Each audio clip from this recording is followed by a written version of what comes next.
जैसे ये शिवलिंग है, ये जलाधारी है,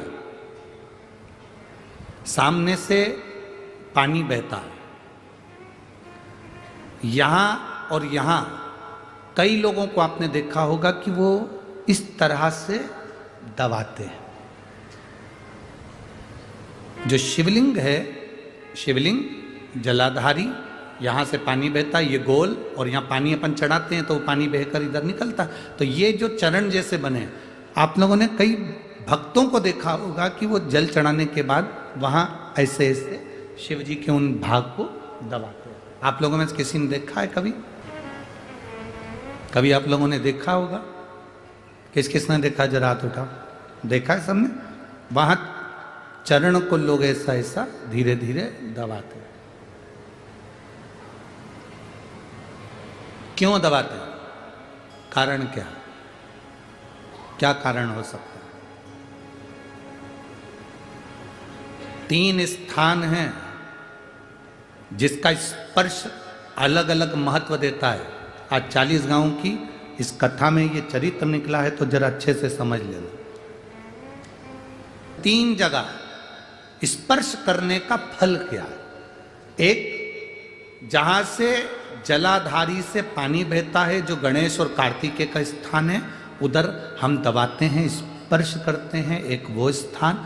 दूसरा, बीच में जो अशोक सुंदरी की जगह है, वहां स्पर्श करते हैं। और तीसरा, जो गोल जलाधारी का जो भाग गोल है, हम उसका स्पर्श करते हैं। ये 3 जगह, अब उसको समझेंगे। 3 जगह स्पर्श का महत्व समझें। मान लो डॉक्टर ने कह दिया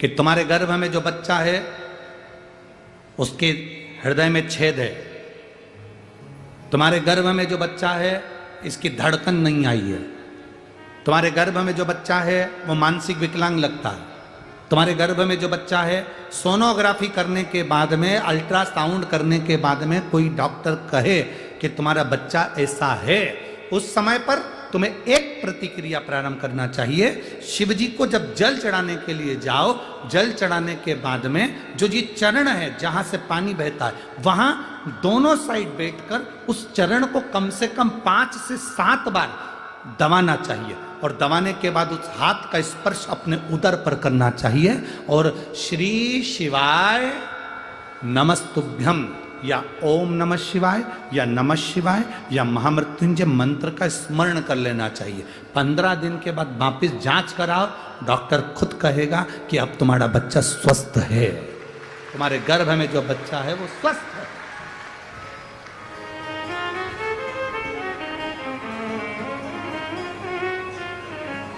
दूसरा स्पर्श,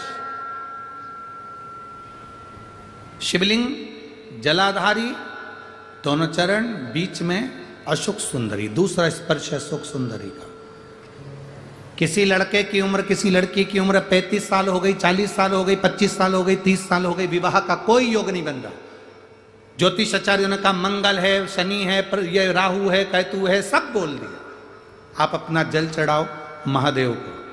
जो लड़का लड़की है वो जल चढ़ाए, बेलपत्री का स्पर्श अशोक सुंदरी वाली जगह पर कर कर शिव जी को चढ़ाए और 2 मिनट उस अशोक सुंदरी की जगह का स्पर्श कर कर अपने मन की बात श्री शिवाय नमस्तुभ्यम कहकर या पंचाक्षर या षडाक्षर मंत्र कहकर उस स्थान का स्पर्श कर कर बाबा से विनती करें।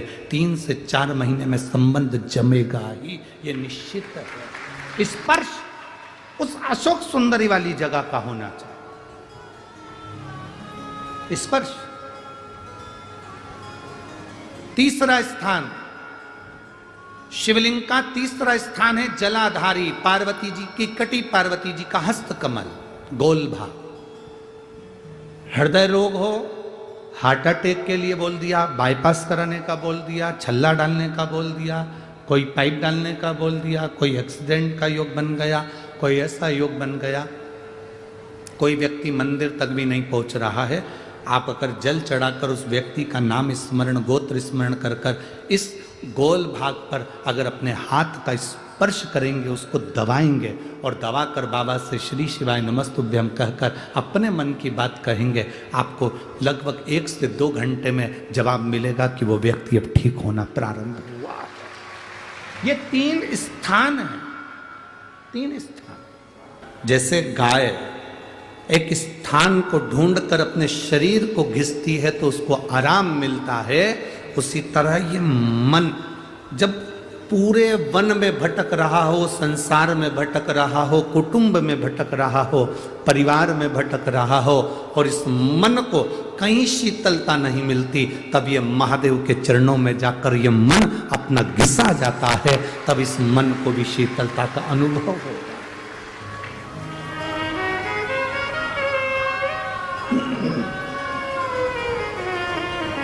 तब इस मन को भी शीतलता का अनुभव होता है, इस मन को भी आनंद का अनुभव होता है, इस मन को भी श्रेष्ठता का अनुभव होता है, ये मन भी आनंदित होता है।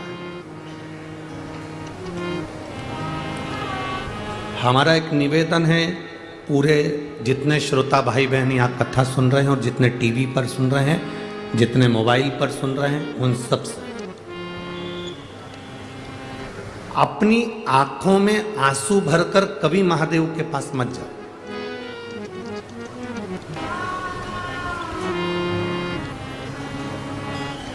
कितना भी दुख हो,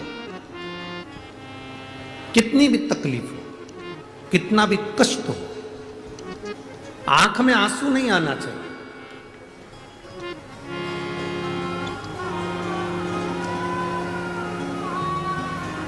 तुम्हें क्या लगता है कि मैं भगवान के पास जाकर रोऊंगी या मेरे आंख के आंसू भगवान देखेंगे? मेरे नैनों के आंसू अगर भगवान देखेंगे तो मेरी जल्दी सुन लेंगे, ऐसा होता है? अरे बोलो तो जम के, भगवान तुम्हारे नेत्रों के अश्रु से तुम्हारी बात नहीं सुनते। भगवान का एक नियम है कि तुम कहीं पर भी बैठकर दिल से उसको पुकार लोगे ना, तुम्हें आंसू बहाने की जरूरत नहीं पड़ेगी, वो उसी समय प्रकट हो ही जाए, उसी समय। और शंभो शरणे पड़ी मांगू घड़ी रे घड़ी, दुख काटो दया दर्शन शंभो शरणे मांगू घड़ी रे दुख काटो करी ने दर्शन। जरूरी नहीं कि आप शिव जी के सामने जाएं तो रोएं,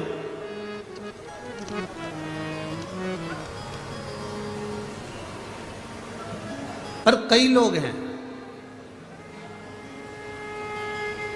बाबा के सामने पहुंचते हैं, आंख में से आंसू झड़ने लगते हैं। कई बैठे हैं यहां, कई बैठे हैं टीवी के सामने, कई बैठे हैं मोबाइल के सम्मुख में कथा सुन रहे हैं, भगवान के सामने पहुंचे और उनकी आंख में आंसू आए।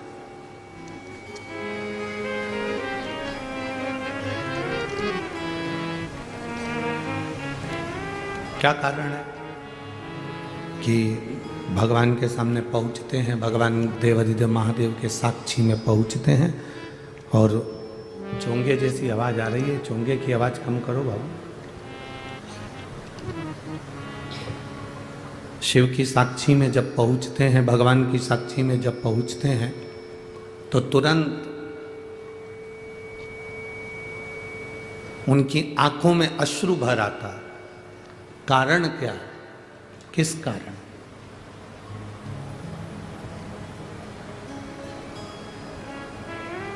वो कारण है कौन सा?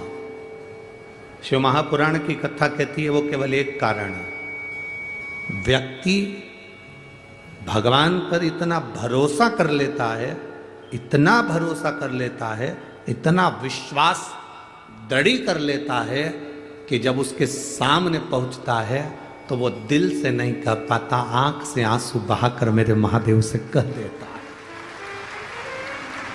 उसके नयन के अश्रु बह रहे होते हैं, आंख से आंसू निकल रहे होते हैं। वो नहीं चाहता कि मैं रोऊं, वो नहीं चाहता कि मेरी आंख से आंसू बहे, वो नहीं चाहता कि मेरी आंखों में अश्रु आए। पर महादेव को जैसे ही वो देखता है, महादेव के सामने जैसे ही वो पहुंचता है, उसकी आंख से आंसू बह जाते हैं, बहते हैं। ये केवल आपके साथ नहीं होता, जिसको आप दिल से चाहते हो ना, उसको देखते से ही आंख में आंसू भर आते हैं।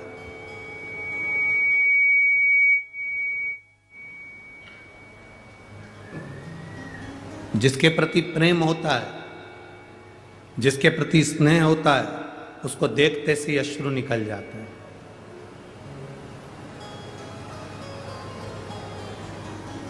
एक मिलन का बिंदु है।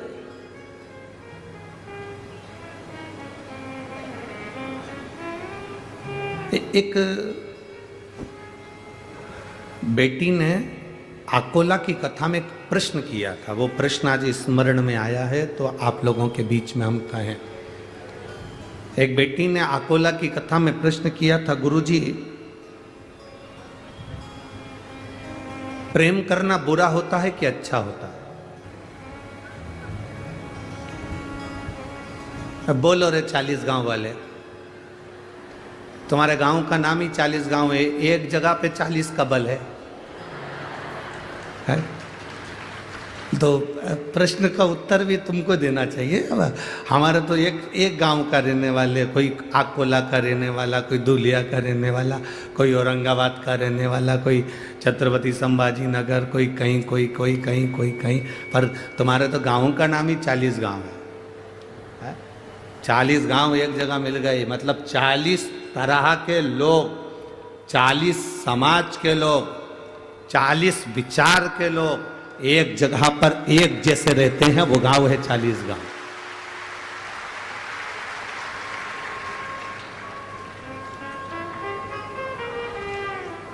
चालीस तरह के लोग एक साथ रह रहे हो जहां,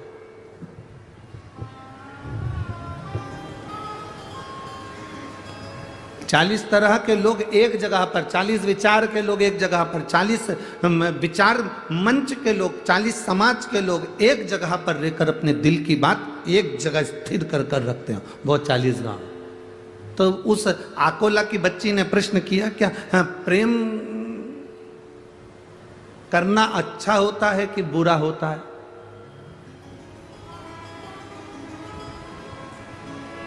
देव जरा उत्तर देव।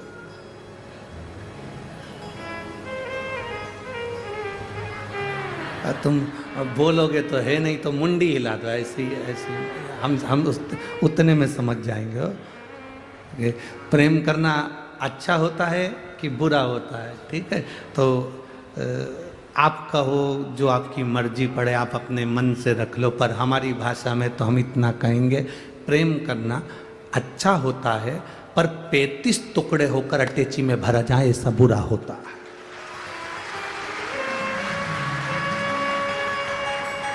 हमारी भाषा में हम कहेंगे प्रेम करना अच्छा होता है, मना नहीं है।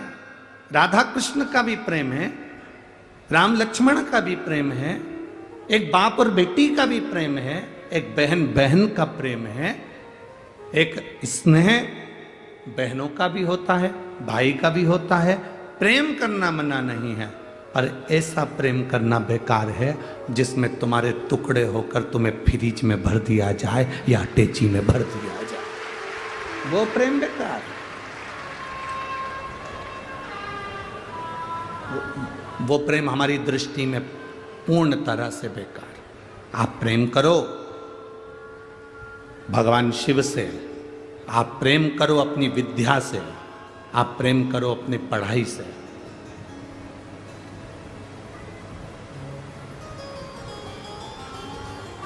आप अपने कैरियर से प्रेम करिए, आप अपने लक्ष्य से प्रेम करिए। आप अपनी उमंगता और उत्साह से प्रेम करिए।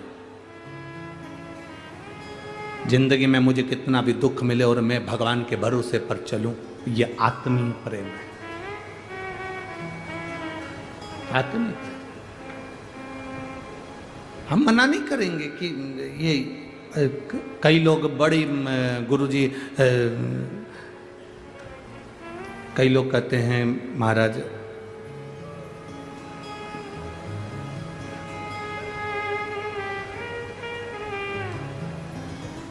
बहुत लोग कहते हैं हिंदू राष्ट्र बनाना है, हिंदू राष्ट्र बनाना है। हम उनसे कहते हैं हिंदू राष्ट्र तो बन जाएगा, पर पहले अपनी इस देह को एक बार हिंदू तो बनाओ, तो हिंदू राष्ट्र बनने में देरी नहीं लगेगी।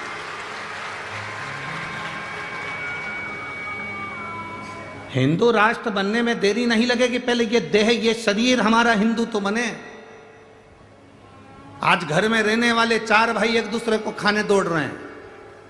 आज परिवार में रहने वाले 5 लोग आपस में बोल चाल नहीं रहे हैं। सास अपने कमरे में पड़ी रहती है, बहू अपने कमरे में पड़ी रहती है, बेटी आती है और मिली जुली झोला लिया, सामान भरा, वो चली। रिश्तेदार आए, उनका काम निकला, वो चले। हिंदू राष्ट्र बनने से पहले अपने शरीर को, अपनी देह को हिंदू बनाना पड़ेगा। वो हिंदू बनाने का सबसे सुंदर तरीका है कि हमारा पूरा परिवार हफ्ते में कम से कम एक बार साथ बैठकर भोजन करे और एक बैठकर भजन करे। हम चले हैं कि हिंदू राष्ट्र बनाना है, हिंदू राष्ट्र, पर पहले अपने शरीर को, अपनी देह को तो हम हिंदू बनाएं। हमारे घर में 4 लोग रह रहे हैं, चारों अलग अलग दिशा में। बेटा बाप की नहीं सुनता, बाप बेटे की नहीं सुनता, पत्नी पति की नहीं सुनती, पति पत्नी की नहीं सुनता, भाई बहन की नहीं सुनता, बहन भाई की नहीं सुनता, भाई भाई की नहीं सुनता। कोई किसी को सुनने को तैयार नहीं है। परिवार में रह रहे हैं, पर ऐसे रह रहे हैं जैसे कि ना जाने कौन सा युद्ध इनके बीच में हो गया। कोई किसी को पूछने को तैयार नहीं, कोई किसी से बोलने को तैयार नहीं, कोई किसी का आदर करने को तैयार नहीं, कोई किसी का सत्कार करने को तैयार नहीं। अपने परिवार में, अपने घर में एक दिन ऐसा बनाओ जिस दिन मेरा पूरा घर का बच्चा एक साथ बैठे और एक साथ बैठकर भोजन करे, अपने विचार सामने रखे, अपनी भावनाएं सामने रखे।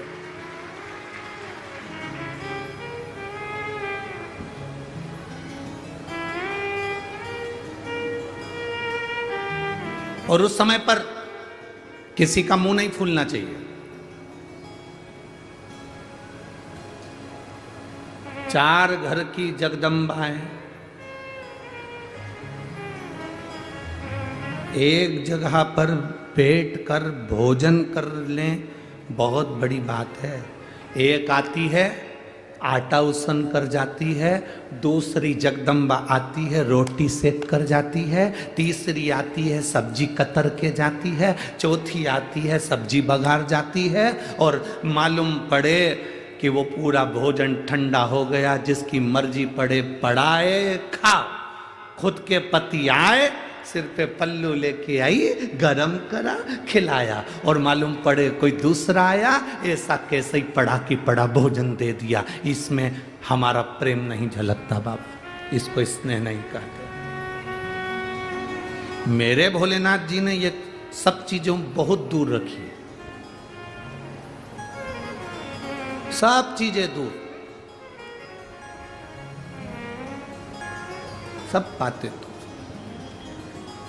स्नेह से जुड़ो, प्रेम से जुड़ो। एक स्नेह आपके अंदर प्रकट होना चाहिए। हम मना नहीं करेंगे, आप अपने शरीर को पहले हिंदुत्व बनाइए, अपनी देह को हिंदुत्व बनाइए।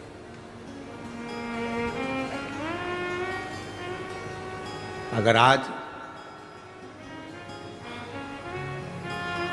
मालूम पड़े कि हम आपस में लड़ते रह जाएं, हम आपस में झगड़ते रह जाएं, तो आने वाले समय में फिर हम एकजुट रहकर नहीं रह सकते, एकजुट होकर नहीं रह सकते। आए मेरे महादेव ने के सामने, मेरे शंकर जी के सामने देवता भी आए, असुर भी आए, मनुष्य भी आए। तीनों ने हाथ जोड़कर कहा आपके पास में 100 करोड़ श्लोक हैं, रामचरितमानस की आपने रचना करी है, वो हमको दे दो। भगवान शंकर ने कहा क्या करोगे तुम लोग, हमें उन श्लोकों को पढ़ना है। 100 करोड़ श्लोक के भगवान शंकर ने बराबर के हिस्से कर दिए। 33 करोड़ श्लोक तीनों को बांट दिए। शिव जी के पास में 1 करोड़ श्लोक बचे।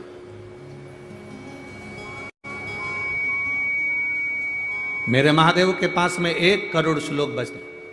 थोड़ी देर बाद मनुष्य देवता राक्षस फिर आ जाते हैं। आपके पास में 1 करोड़ श्लोक है महादेव, वो भी हमको दे दीजिए। भगवान ने 33 लाख तीनों को दे दिए। शिव जी के पास में 1 लाख श्लोक बचते हैं। थोड़ी देर बाद मनुष्य देवता राक्षस फिर आ जाते हैं। बाबा आपके पास में 1 लाख श्लोक हैं। शिव जी ने 33 हजार तीनों को बांट दिए। भगवान शंकर ने 33 हजार तीनों को बांट दिए। शिव जी के पास में 1000 श्लोक बचे।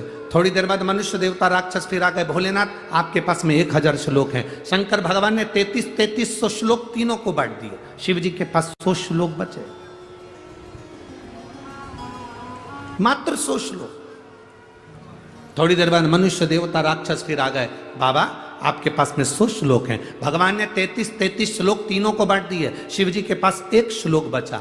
थोड़ी देर बाद मनुष्य देवता राक्षस फिर आ गए। बाबा आपके पास में 1 श्लोक है। शंकर भगवान ने सोचा श्लोक 1 है, लेने वाले 3 हैं, इनको बांटू कैसे। तो समझ में आया कि जो श्लोक लिखा था वो अनुष्टुप छंद का था। संस्कृत के अनुष्टुप छंद में 32 अक्षर होते हैं। तो शंकर भगवान ने 10 अक्षर तीनों को बांट दिए। शिव जी के पास में मात्र 2 अक्षर बचे। थोड़ी देर बाद मनुष्य देवता राक्षस फिर आ गए।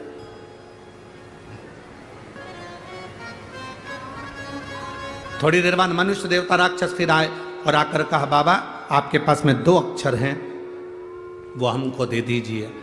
मेरे देवाधिदेव महादेव ने कहा मनुष्य देवता राक्षसों से मैंने पूरी रामचरितमानस तुमको दे दी, पर ये 2 अक्षर मैं किसी को नहीं दे सकता, क्योंकि यही मेरी जिंदगी का सार है। आप मत दो, पर ये तो बता दो कि दुनिया को सब कुछ देकर तुमने वो 2 अक्षर कौन से अपने पास रखे। शंकर जी ने कहा एक रा और दूसरा माँ, ये मैंने अपने पास रखा। ये मेरे करीब में, मेरा अपना, मेरे अपने पास में है। एक रा और दूसरा माँ। राम मेरे महादेव ने अपने पास में रखा, बाकी का सबको दे दिया। तुम्हें जो ले जाना है ले जाओ, तुम्हें जो लेकर जाना है जाओ।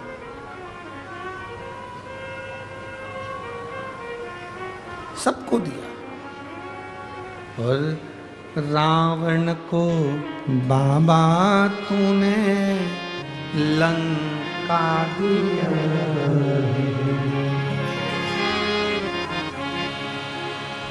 भस्मासुर को तूने कंगन दिया है।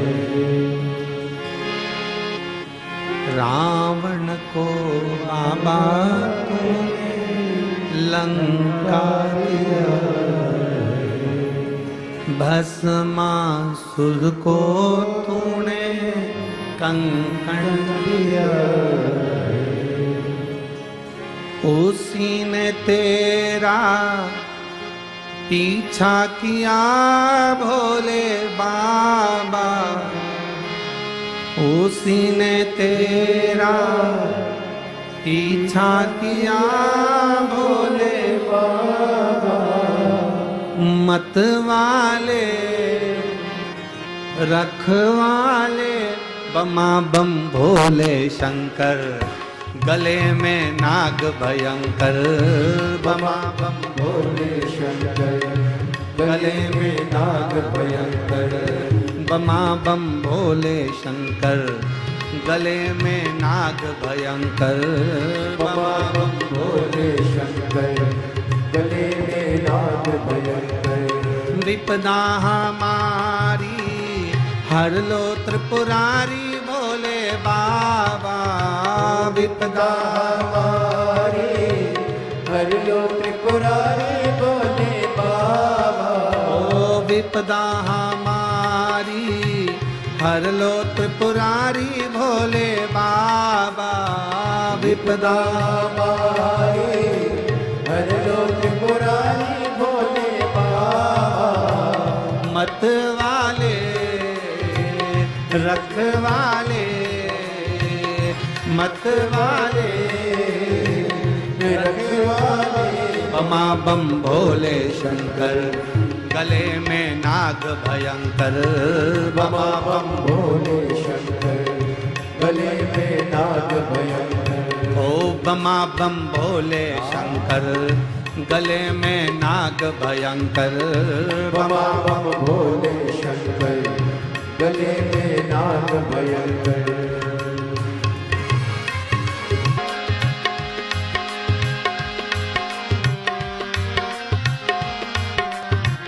माथे पे भोले तूने चंदा सजाया, माथे पे भोले तूने चंदा सजाया।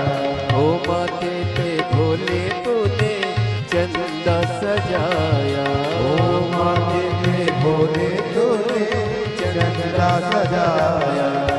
कानों में भोले तूने कुंडल सजाया, कानों में भोले तूने कुंडल सजाया। कष्ट मिटाए तुमने भक्तों के रखवाले, कष्ट मिटाए तुमने भक्तों के रखवाले। मतवाले, रखवाले, बमा बम भोले शंकर, जय हो। गले में नाग भयंकर, बमा बम भोले शंकर, गले में नाग भयंकर। विपदा हमारी हर लो त्रिपुरारी भोले बाबा, विपदा हमारी हर लो त्रिपुरारी भोले बाबा। मतवाले, रखवाले, मतवाले, रखवाले। बमा बम भोले शंकर, गले में नाग भयंकर। बमा बम भोले शंकर, गले में नाग भयंकर। ओ बमा बम भोले शंकर, गले में नाग भयंकर। बमा बम भोले शंकर, गले में नाग भयंकर। रावण को बाबा तूने लंका दिया है, रावण को बाबा तूने लंका दिया है। भस्मासुर को तूने कंकण दिया है, भस्मासुर को तूने कंकण दिया है। रावण को बाबा तूने लंका दिया है, रावण को बाबा तूने लंका दिया है। भस्मासुर को तूने कंकण दिया है, भस्मासुर को तूने कंकण दिया है। उसी ने तेरा पीछा किया भोले बाबा, उसी ने तेरा पीछा किया भोले बाबा। उसी ने तेरा पीछा किया भोले बाबा, उसी ने तेरा पीछा किया भोले बाबा। मतवाले, रखवाले, मतवाले, रखवाले। बमा बम भोले शंकर, गले में नाग भयंकर, गले में नाग भयंकर। बमा बम भोले शंकर, गले में नाग भयंकर। ओ बमा बम भोले शंकर, गले में नाग भयंकर। बमा बम भोले शंकर, गले में नाग भयंकर। बमा बम भोले शंकर, गले में नाग भयंकर। बमा बम भोले शंकर, गले में नाग भयंकर। हार हार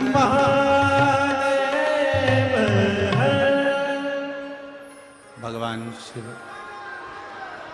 औगड़दानी, त्रिकालदर्शी, कैलाशी, अविनाशी अपने स्थान पर बैठकर भगवान शिव से अपने मन की बात बड़े भाव के साथ दिल से प्रार्थना करें। बाबा से अपने मन की बात भाव के साथ करें। जितने कार्यकर्ता खड़े हैं वो भी बैठेंगे। बार बार ये अपने नगर में, अपने 40 गांव में शिव पुराण नहीं होती। बाबा से अपने मन की बात दिल के साथ जहाँ जगह मिल जाए वहाँ बैठ जाओ और बोलो। खड़े रहकर कोई प्रार्थना ना करो, जहाँ जगह मिले वहाँ बैठकर प्रार्थना करो। भाव से पुकारेंगे, भाव से बाबा से विनती करेंगे। श्री शिवाय नमस्तु।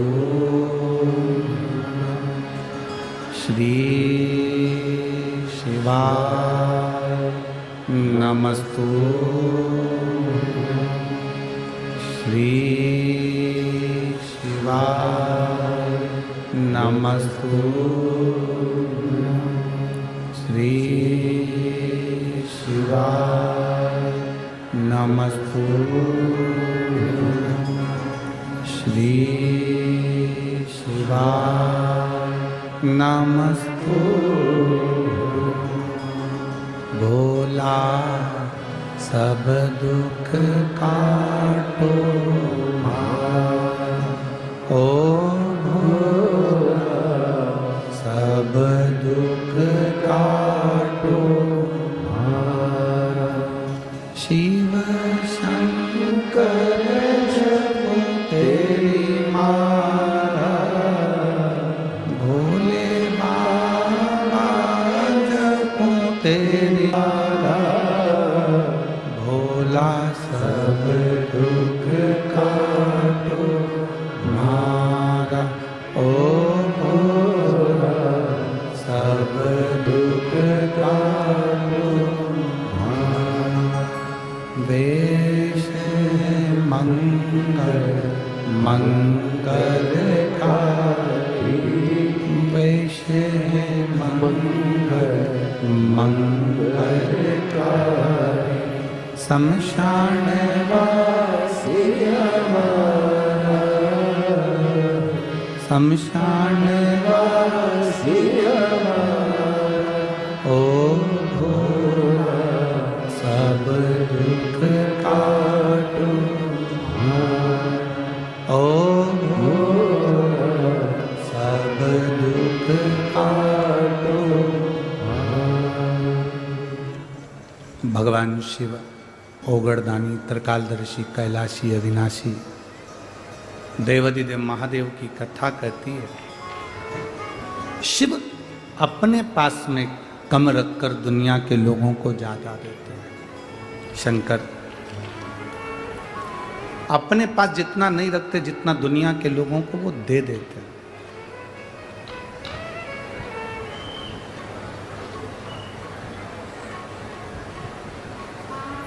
एक बात बताओ जरा, एक तरफ तुम्हारी उम्र केवल 7 दिन की है,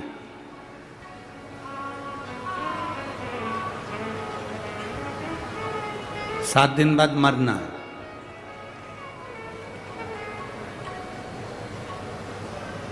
और एक तरफ तुम्हें कोई 7 लाख रुपए दे दे और भगवान का इन दोनों में से कुछ चुन ले, 7 लाख चाहिए कि 7 दिन की उम्र।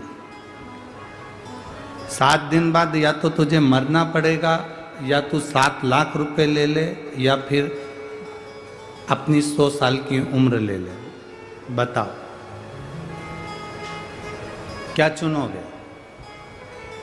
7 दिन की उम्र है और 7 लाख रुपए मिल रहे हैं, तो वो 7 लाख रुपए का करोगे क्या अगर जिंदा ही नहीं रहोगे तो? अगर जीवित ही नहीं रहे, ये शरीर ही नहीं रहा, तो फिर वो उम्र का क्या करोगे आप? उस उम्र से क्या मतलब? 7 लाख से क्या मतलब है? क्या मांगोगे? बाबा 7 लाख आप रख लो, हमको सबसे पहला दीजिए निरोगी काया।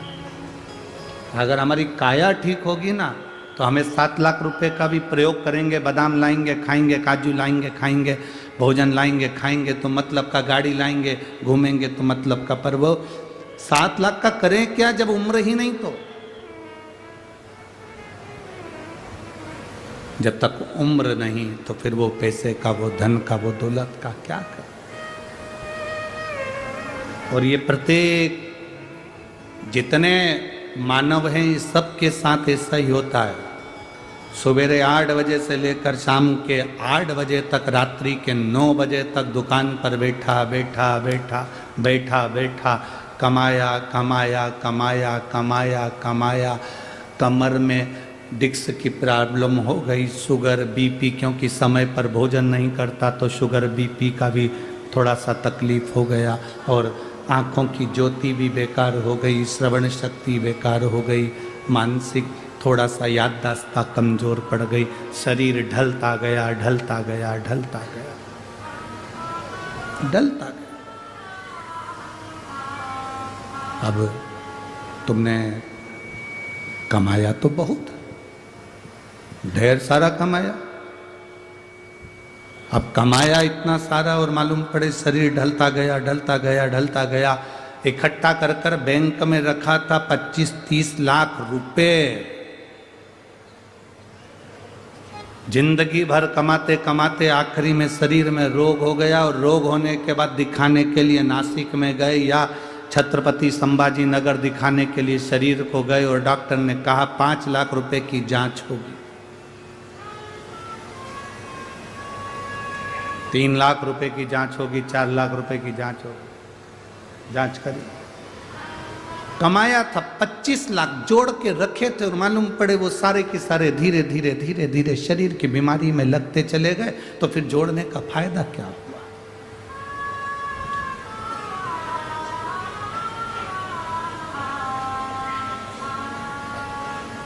मधुमक्खी देखी है?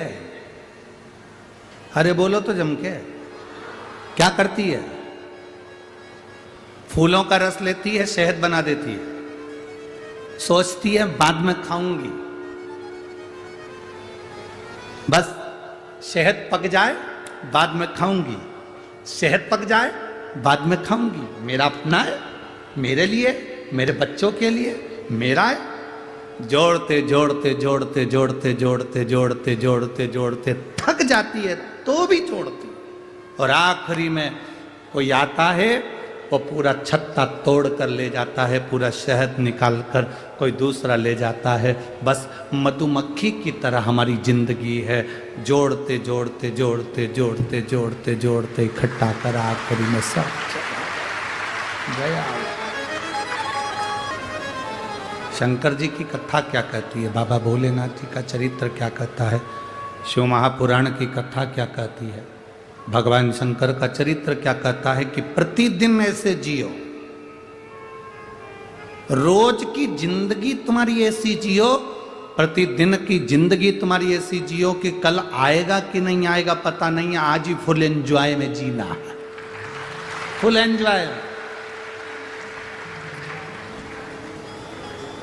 अलमारी में साड़ियां भरी पड़ी हुई है और घर में साड़ी ऐसी पहन रहे हो कि पूरे छीतड़ा छीतड़ा निकल रहा है।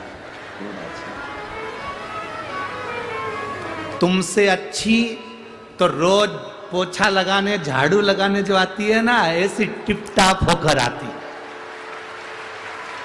6,000 रुपए महीना तुम्हारे घर से मिलता है, 7,000 रुपए महीना तुम्हारे घर से मिलता है, 9,000 रुपए महीना तुम्हारे घर से मिलता है। इससे ज्यादा कोई देती भी नहीं होगी हो, फालतू की बात। वो काम करने वाली बर्तन मांजड़े, झाड़ू लगाए, पोछा लगाए, वो तुम्हारे घर में काम करने आए, तुम्हारे बच्चों को संभालने आए, वो टिप-टाप रे 5-6 हजार में, और तुम 50,000 रुपए महीना कमाओ तो भी मुसद्दी लाल जैसी। बैठ क्या मतलब का चीज है? कई बार तो तुम अपनी नौकरानी से पूछ लेती है, क्यों री आज तो बड़ी टिप-टाप दिख रही है। नौकरानी भी कह देती है, मैम साहब किसके लिए जोड़ूं तुम बताओ। है मरी जा रही पत्थर घिस घिस के जोड़ जोड़ के, अपने ऊपर खर्च नहीं करूं तो किस पे करूं। मेम साहब को सुबह 8 बजे से गीता जी का ज्ञान मिल गया और स्वयं सामने गीता खड़ी, ज्ञान भी दे रही, तो भी मैम साहब की शुद्ध नहीं। वही निकाल ली, वही पहन ली, अलमारियों में जमी है। देवर के लड़के की शादी होगी तब ये वाली पहनूंगी, उससे पहले निपट गई तो कौन भरोसा।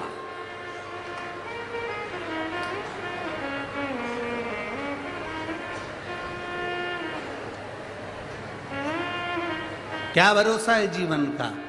साथ देती नहीं ये किसी, क्या भरोसा है इस जिंदगी का, क्या भरोसा। प्रथम सुख निरोगी काया। आप दुनिया के कितने बड़े करोड़पति हो, हमने पहले भी एक बार कथा में कहा था, जलगांव की कथा में कहा था, दुनिया का सबसे बड़ा सेठ, दुनिया का सबसे बड़ा पैसे वाला, दुनिया का सबसे अमीर व्यक्ति, दुनिया का सबसे करोड़पति व्यक्ति, दुनिया का सबसे अमीर व्यक्ति कौन है? तो हमने जलगांव की कथा में कहा था, दुनिया का सबसे बड़ा सेठ वो है जिसके सोने वाले कमरे में, जिसके बेडरूम में कोई दवाई नहीं है, वो दुनिया का सबसे बड़ा सेठ है।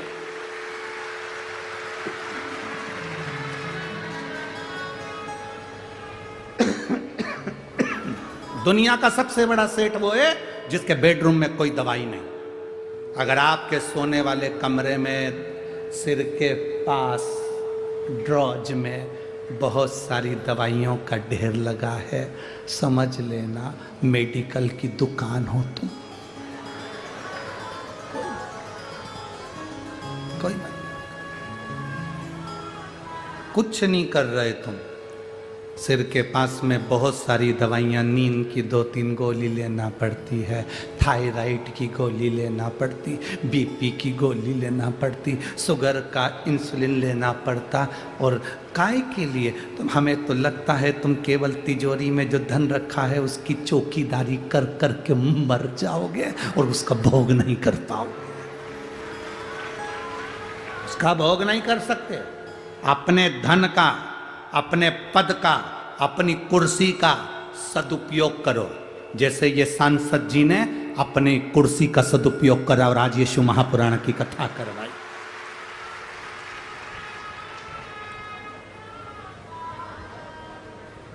मैं माननीय श्री उन्मेष जी पाटिल जी को और उनकी धर्मपत्नी श्रीमती संपदा जी पाटिल जी को धन्यवाद दूंगा।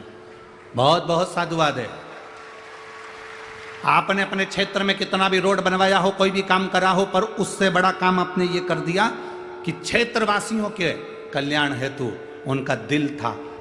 कोई तो जा नहीं पाते थे सीहोर तक, कोई जा नहीं पाते थे जलगांव तक कथा सुनने, उनके लिए तुम गंगा जी को खींचकर 40 गांव तक लिया।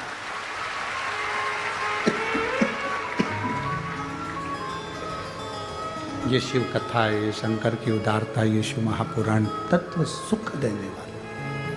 प्रथम सुख है निरोगी काया। एक ऋषि हुए उद्दालक ऋषि, जिनका नाम था उद्दालक। उनके बहुत सारे शिष्य थे।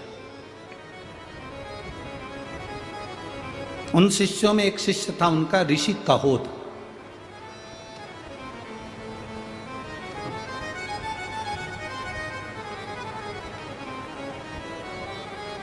ऋषि कहोद, उद्दालक ऋषि की एक बेटी थी जिसका नाम था सुजाता।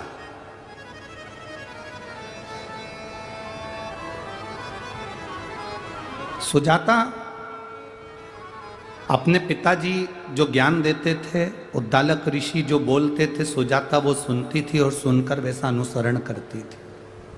कथा में आना जब सफल है, जब आप कथा सुनने के बाद शंकर जी के मंदिर जाना चालू कर दो तो समझ लो कि तुम शंकर के हो गए और शंकर तुम्हारा हो गया। तो कथा का मतलब, यहाँ इतने लोग कथा को श्रवण करने आए, प्रतिदिन का नियम होना चाहिए कि मुझे शंकर जी के मंदिर में जाकर 1 लोटा जल चढ़ाना है। कोई संकोच नहीं, कोई भय नहीं, कोई हंसेगा उसका जवाब बाबा देगा, कोई ताने कसेगा उसका जवाब बाबा देगा, तुम्हें जवाब नहीं देना। जैसे एक लड़की एक लड़के से प्रीत करती है, प्रेम करती है, तो कहीं जाते जाते लड़की और लड़का दोनों जा रहे हैं, कोई हंस दिया, कोई गाली दे दिया, कोई ताने दे दिया, तो क्या लड़की झगड़ा करती है? बोलो, जम के बोलो जरा, झगड़ती है क्या? नहीं। झगड़ा कौन करता है? जिससे उसने प्रेम किया, जिसके साथ वो जा रही थी। बस गुस्सा उसको आ गया, आया गुस्सा, उसने 2 चनकटा खींच कर दिया। जिससे मैं प्रेम करता हूं तो उसको देखकर हंसता, उसको ताने देता, उसको अपशब्द करता, मारा ठोकी हो गई। लड़की पास में खड़ी हुई देख रही है। बस आप महादेव से अगर प्रेम करते हो, शंकर भगवान से प्रीत जोड़कर बैठे हो, तो तुम्हें किसी का जवाब नहीं देना, जवाब महादेव देगा, हमें नहीं देना। हम क्यों जवाब दें?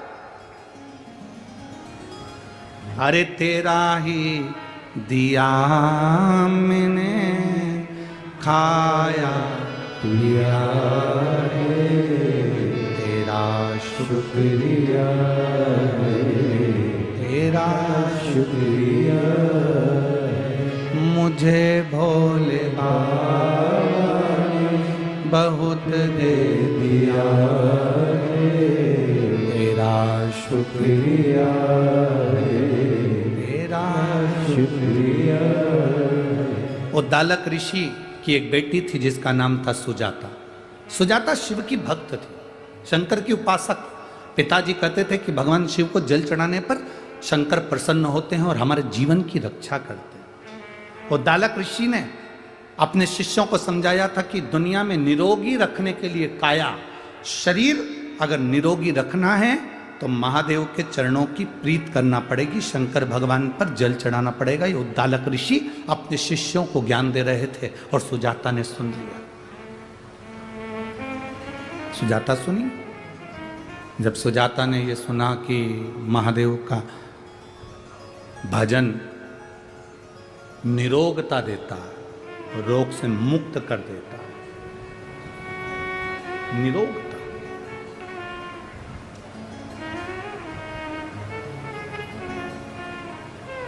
शिव की भक्ति निरोगता देती है। एक पत्र है,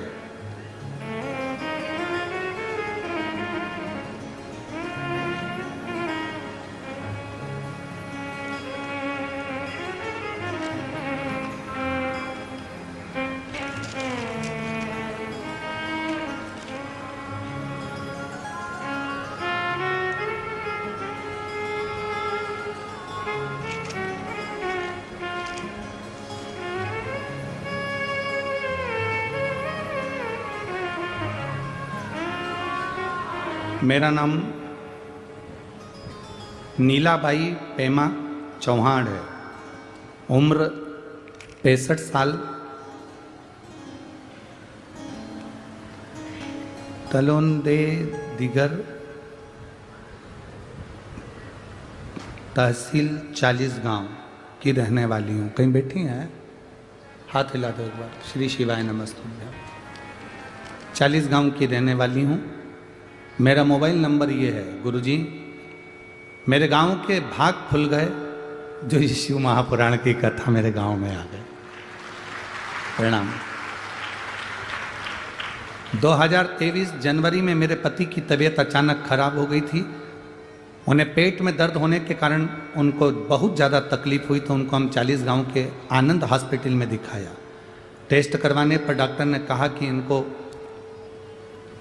पेट में गठान हो गई है, वह गठान की जांच कराओ, हो सकता है कि वो कैंसर की गठान। गठान का थोड़ा सा हिस्सा ऑपरेशन करके निकालना होगा, जांच को भेजना होगा। हम लोग बहुत घबरा गए। मेरे पति की हालत दिन प्रतिदिन खराब होती चली गई। डॉक्टरों ने तुरंत ऑपरेशन का कह दिया। ऑपरेशन का बोला, ऑपरेशन डायबिटीज के कारण बस नहीं हो पा रहा था, तो थोड़ा समय लग गया। अब करें तो करें क्या, बड़ी तकलीफ आई। गरीबी गरीबी होती है गुरुदेव, कैसे कहाँ से धन लाकर लगाएं। रिश्तेदारों की सलाह से हम संभाजी नगर एमजे हॉस्पिटल में रवाना हो गए, जहाँ इलाज मुफ्त में था। थोड़ी जान में जान आई गुरुजी। ऑपरेशन के लिए उनकी डायबिटीज़ मेंटेन नहीं हो रही थी, कभी बहुत कम हो जाती, कभी ज़्यादा हो जाती। पूरा 2 महीने वहीं हॉस्पिटल में रहे। दोनों बच्चे परेशान हो गए। आप कथा में 1 लोटे जल का वर्णन करते हो गुरुदेव। हमने बाबा से विनती करी कि इनका ऑपरेशन हो जाए। बाबा की कृपा से उनका ऑपरेशन हुआ, गठान निकाली। वो गठान में से जांच के लिए गई तो मालूम पड़ा, मुंबई से जब रिपोर्ट आई तो इनको कैंसर आया। जब कैंसर आया 8 दिन रिपोर्ट को आने में लग गए, मालूम पड़ा तो कैंसर था। बड़े घबरा गए, तकलीफ चालू हो गई। मेरे बेटे ने, डॉक्टर ने कहा कि बेटों को बुला लो। हमने बेटों को बुला लिया और डॉक्टर ने बताया कि इसमें कैंसर है। हम लोग घबरा गए। डॉक्टर से इलाज का कहा तो डॉक्टर कहते हैं कैंसर भी ऐसा है कि कोई संभल नहीं सकता। बड़ी तकलीफ में आ गए। तब किसी हॉस्पिटल में बैठी हुई एक महिला ने कहा कि तुमने कभी पशुपति व्रत करा है? आप पशुपति व्रत चालू करो। हमने पशुपति व्रत करना चालू करा। उनको घर पर लेकर आ गए। सोमवार के दिन जाते, बाबा का पूजन करते, जल लाते, उनको पिलाते, बेलपत्र का सेवन कराते। गुरुदेव बाबा की कृपा ऐसी हुई। डॉक्टर ने कहा था कि इनका अब कोई इलाज नहीं क्योंकि कैंसर ऐसा फैल चुका है। तब हमने वो बेलपत्री और जल का प्रयोग करा, पशुपति व्रत करा। मैं बाबा को आज प्रणाम करने के लिए आई हूँ। जब दूसरी बार जांच कराने के लिए वापिस में छत्रपति संभाजी नगर गई और जब जांच प्रारंभ हुई तो उस जांच में मालूम पड़ा कि मेरे पति का कैंसर धीरे धीरे ठीक हो गया। मैं बाबा को यहाँ नमन करने के लिए आई। अब ठीक है बाबू? दोनों हाथ हिला दो एक बार। श्री शिवाय नमस्तुभ्यं। शिव तत्व की प्राप्ति। शिव ओघड़ी है, शंकर ओघड़ी। और लुटा दिया भंडार वाले ने, कर दिया माला काशी वाले। आप बैठे जरूर हो, इस पंडाल में बैठकर कथा जरूर सुन रहे हो, पर इतना विश्वास मानकर चलना कि 5 दिन की कथा सुनने के बाद मेरा बाबा तुम्हारी झोली में क्या क्या देगा ये तुम बाद में बताओगे कि मेरे बाबा ने मुझे ये दिया। और प्रथम सुख निरोगी काया। लोग पूछते हैं शिव महापुराण की कथा में पंडाल में बैठकर हम कथा सुने तो क्या मिलता है? यहां जितने पंडाल में बैठकर कथा सुन रहे हैं उनसे पूछना कि उन्होंने अगर जलगांव की कथा सुनी हो, मालेगांव की कथा सुनी हो, नासिक की कथा सुनी हो, उसमें से किसी ने अगर कथा सुनी होगी तो वो खुद बता देगा कि मेरी शुगर, मेरा बीपी, मेरा थायराइड, मेरा सोरेसिस, मेरी तकलीफ कितनी कम हुई है। शंकर की कथा, ये मिट्टी जहां कथा होती है वहां की मिट्टी साधारण नहीं होती। देखिए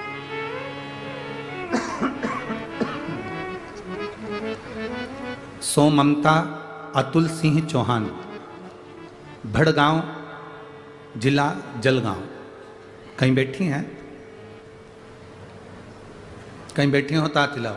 हाँ दिख गए, ठीक है। ऐसे हाथ हिला दो एक बार, ठीक है। सोममता अतुल सिंह चौहान, भड़गांव जिला जलगांव। मैं शिव महापुराण को नमन करती हूँ। पहली बार 1 दिन की कथा मैंने मालेगांव में सुनी थी। पहले तो मैं टीवी पर कथा सुनती थी। गुरुदेव कथा में बताते हैं कि कथा स्थल की रज महत्वपूर्ण होती है। हमने पहले भी आप लोगों को कहा, जब यहाँ से जाते हो ये मिट्टी, जब आप आरती कर कर यहाँ से निकल कर जाओ, कर्पूर गौरम होने के बाद जब जाओ, पूरी कथा सुनो। बीच में जाने का भी मौका लगे तो प्रयास करो कि मैं बीच में नहीं जाऊं।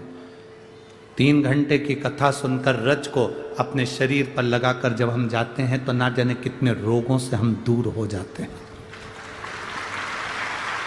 क्योंकि हम नहीं कह रहे, आपके पास में अगर गीता प्रेस गोरखपुर की शिव महापुराण की कथा हो गीता प्रेस गोरखपुर की अगर पुराण हो तो उस पुराण को पढ़कर देखना। शिव महापुराण के विद्येश्वर संहिता में लिखा है, भोलेनाथ जी माता पार्वती जी से कहते हैं, तुमरुका जी चंचुला देवी से कहते हैं, सुनो वेद व्यास जी अपने भक्तों से कहते हैं, सुनो चंचुला, जहां शिव महापुराण की कथा होती है वो भूमि भूमि नहीं रहती, 12 ज्योतिर्लिंग, सारे तीर्थ और कैलाश पर्वत 5 दिन और 7 दिन वहां निवास करते हैं। गुरुदेव,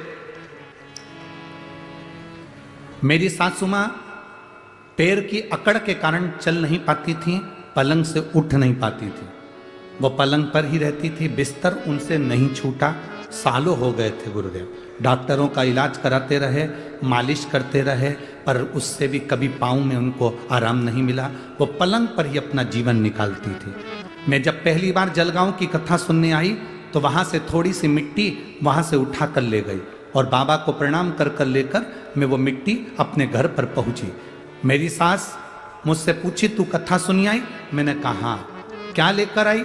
मैंने कहा, ये मिट्टी लेकर आई हूँ, कल से अपन दवाई नहीं लेंगे और इस मिट्टी को शरीर पर लगाएंगे। मेरी सास ने शरीर पर मिट्टी लगाना प्रारंभ करा और मैं बाबा को नमन करने के लिए आई हूं। जो मेरी सास इतने सालों से पलंग पर पड़ी थी, वो सास आज मेरी पैदल चल सकती है और मंदिर तक जाकर लोटा भर जल चढ़ा सकती है। मैं शिव को नमन करने आई। ये शिव तत्व, बैठिए बहन, एक बार वापिस हाथ हिला दो। हर हर महादेव। शिव तत्व की प्राप्ति है शंकर की अविरल कथा।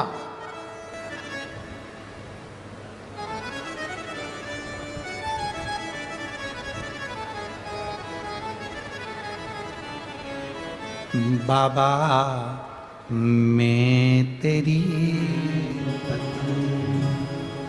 हवा बिच उड़ती जावांगी, बाबा डोर हटो छठी राम कटी जावांगी, भोले मैं तेरी शंभो में तेरी। क्या देते हैं शिव? कथा के पंडाल में बैठकर कथा सुनने वाले हम कहें 40 गांव वालों के तो भाग्य हैं जो आ गए, जो आए इस कथा में पहुंचे। हम तो उनसे भी निवेदन करेंगे जो कथा तक भीड़ के कारण नहीं पहुंचते, वो रात्रि के समय पर आकर दर्शन कर कर, लोट लगाकर, प्रणाम कर कर, इस मंडप को प्रणाम नमन कर कर जाना, बाबा से विनती कर कर जाना कि जिंदगी के सारे दुख काट देना। बस इतनी कृपा। कथा करवाने वाले का काम है, कथा करवाने वाला का कथा करवा रहा है, सुनने वाले का काम है सुन रहा है, उसका मनन चिंतन। जब हम कथा सुने तो उसमें से कुछ ग्रहण करें, अपनी जिंदगी में धारण करें। उद्दालक ऋषि जिनकी कन्या सुजाता, उसने सुना कि शंकर भगवान पर जल चढ़ाने से रोग का निवारण होता है। सुजाता ने अपने मन में यह बात रख ली। उद्दालक ऋषि ने विचार करा कि मेरी बेटी का विवाह किसके साथ करूं।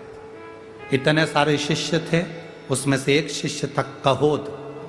कहोद ऋषि के साथ सुजाता का विवाह कर दिया। सुजाता और कहोद दोनों साथ रहने लगे। बेटी ने अपने पिता के बतलाए हुए ज्ञान को इतना धारण कर लिया था, सुजाता ने इतना ज्ञान को धारण कर लिया था, इतना धारण कर लिया था कि उसका जो गर्भ ठहरा, गर्भ में जो बच्चा था, जब कहोद ऋषि सुजाता का पति जब कहीं अपने ससुर के कहने पर, जब ससुर आते नहीं आश्रम को संभालने के लिए, विद्यार्थियों को पढ़ाने के लिए, और कह देते कहोद जाओ आज तुम शिष्यों को पढ़ाओ, तो कहोद ऋषि जब अपने शिष्यों को पढ़ाते ससुर के कहने पर, तो जो धर्म पत्नी थी उसके गर्भ में जो बच्चा था, कहोद ऋषि एक श्लोक बोल दिए। श्लोक जैसे ही बोला तो गर्भ का बच्चा बोला कि ये श्लोक गलत है, इसको सही करो। गर्भ का बच्चा बोलता है ये श्लोक गलत है, इसको सही करो। कहोद ऋषि को क्रोध आ गया, अपनी पत्नी को घूर कर देखा क्रोध में कि मेरे पत्नी के गर्भ में जो बच्चा है वो भीतर से बोल रहा है। कहोद ऋषि को क्रोध आया और हाथ में जल लेकर उसने श्राप दे दिया कि मेरी पत्नी के गर्भ में जो बच्चा है वो विकलांग पैदा हो।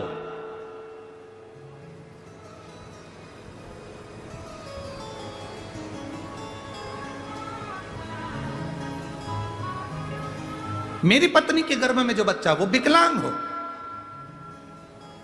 सुजाता की आंख से आंसू बहने लगा। सुजाता रो पड़ी।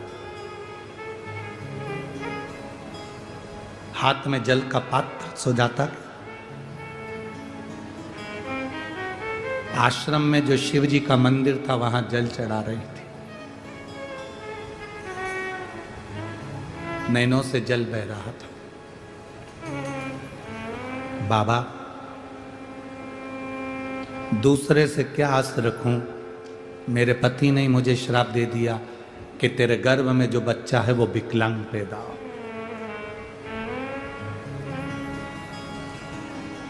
अब श्राप तो कभी गलत नहीं हो सकता ना बाबा।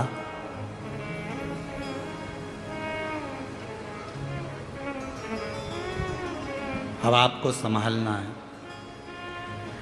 जल चढ़ाती, आचमन कर लेती।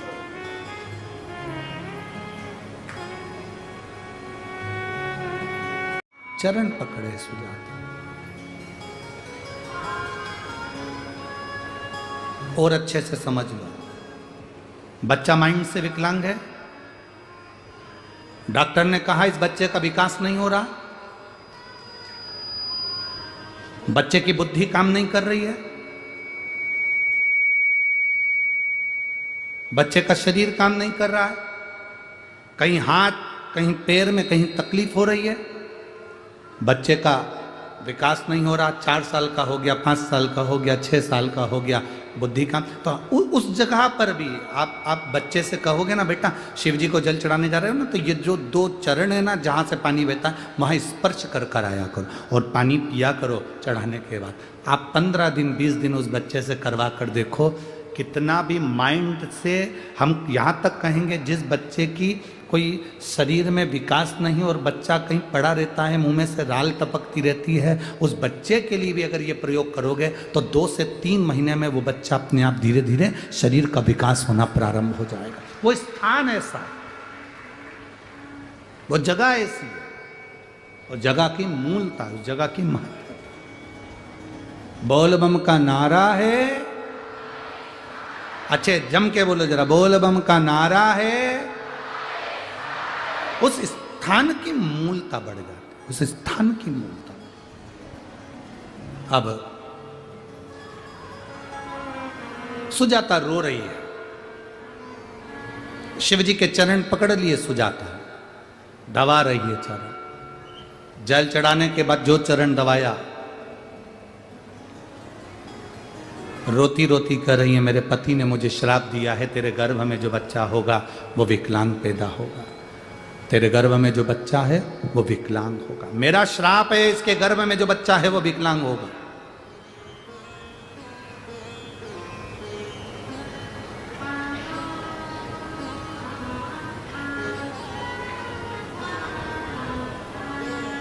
शिव कृपा करें। सुजाता आंखों से आंसू बहा रही है, नैनों से नीर बह रहा है, रोती जा रही है, भीतर से अश्रु बह रहे। बाबा देवाधिदेव महादेव सुजाता के सामने प्रकट होकर,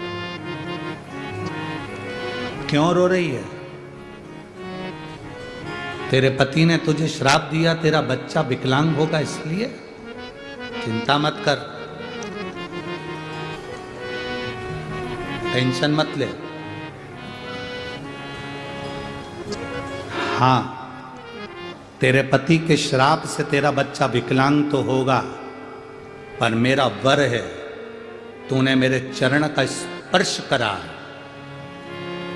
रोज जल चढ़ाने के बाद तू मेरे चरण को स्पर्श करती है, इसलिए तेरा जो गर्भ में बच्चा होगा वो भले विकलांग होगा पर संपूर्ण विश्व का कल्याण करने वाला पैदा होगा, संपूर्ण विश्व का कल्याण करने वाला। और केवल संपूर्ण विश्व का कल्याण नहीं, तेरे पति का भी कल्याण वही करेगा। तो चिंता ना कर। कभी कभी हमारे जीवन में ऐसा दुख आता है। कहो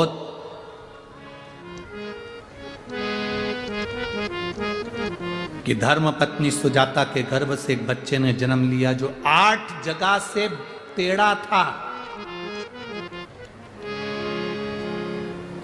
8 जगह से विकलांग था। उसका नाम अष्टावक्र जी रखा गया। वो अष्टावक्र जी 4 वर्ष की अवस्था धारण कर कर भगवान की भक्ति में डूब गए। इतने भजन करे, इतना तप साधना करा। एक बार अष्टावक्र जी को मालूम पड़ा, उनके पिता कहोद ऋषि राजा जनक के यहां पर गए और राजा जनक के यहां पर एक यज्ञ रखा गया था, जिस यज्ञ को करना तो था, पर उस यज्ञ का नियम था कि उस यज्ञ को करने से पहले बंदी ऋषि एक ऋषि थे जिनका नाम था बंदी। वो ऋषि उसको शास्त्रार्थ में हरा दे। जो बंदी ऋषि को शास्त्रार्थ में हरा देगा वही इस यज्ञ को करा पाएगा। और अगर बंदी ऋषि शास्त्रार्थ में नहीं हारे तो जो व्यक्ति शास्त्रार्थ में हारा है उसको नदी में डूबकर प्राणों को त्यागना पड़ेगा। कहोद ऋषि राजा जनक के यहां यज्ञ करवाने के लिए गए तो बंदी ऋषि से शास्त्रार्थ हुआ। बंदी ऋषि के सामने कहोद ऋषि हार गए। हारते से उनको नदी के पानी में डुबो दिया गया, उनके प्राण छूट गए। ऐसे कई ऋषि ऐसे कई ऋषि बंदी ऋषि के सामने हार जाते थे, उनको पानी में डुबो दिया जाता था। अब की बार 6 साल के अष्टावक्र जी आ गए। राजा जनक के यहां जैसे अष्टावक्र जी आए, 8 जगह से टेढ़े थे, 8 जगह से तिरछे थे। सभा में बैठे हुए सारे लोग हंसने लगे कि ये बालक जो 8 जगह से टेढ़ा, ये बालक जो शरीर से विकलांग है, ये शास्त्रार्थ करेगा। सारे सभा में बैठे हुए लोग हंस रहे थे और अष्टावक्र जी ने राजा जनक जी से कहा, तुम्हारी सभा में जितने बैठे हैं ये विद्वान नहीं है।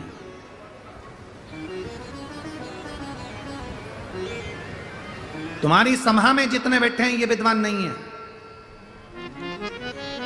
विद्वान का शरीर और विद्वान की उम्र कभी नहीं देखना चाहिए। विद्वान की विद्वत्ता देखना चाहिए कि वो विद्वत्ता कितनी है। विद्वान का शरीर क्या देखना, विद्वान का शरीर क्या देखना।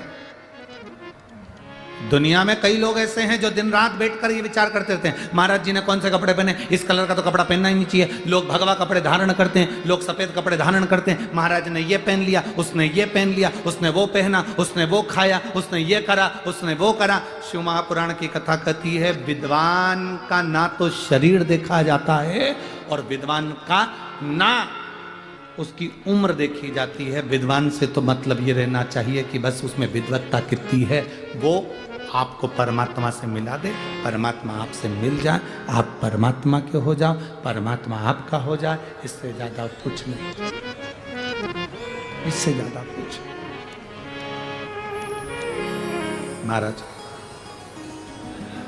अष्टावक्र जी से कहा गया, यहां पर एक बंदी ऋषि रहते हैं, अगर उनसे आप शास्त्रार्थ करेंगे और जीत गए तो आप यज्ञ करा पाएंगे। बंदी ऋषि से अष्टावक्र 6 साल के अष्टावक्र जी ने शास्त्रार्थ करा, बंदी ऋषि हार गए। पूछा राजा जनक ने इनकी सजा क्या है। जो सजा ये सारे ऋषियों को देते थे वही इनको दिया जाए, इनको पानी में डुबो दिया जाए।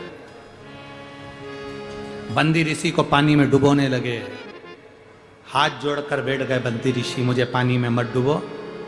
जितने ऋषि पानी में डूबकर मरे थे मैं उनको वापिस जीवित करता हूं और हाथ में जल लेकर सबको वापिस उस नदी से बाहर निकाल दिया, जिसमें अष्टावक्र ऋषि के पिता भी थे कहोद। कहोद की आंख से जल बहने लगा अपने बेटे को देखकर कि जिस बेटे को मैंने विकलांग होने का श्राप दिया था, आज उसी बेटे ने मुझे वापिस जीवित कर दिया।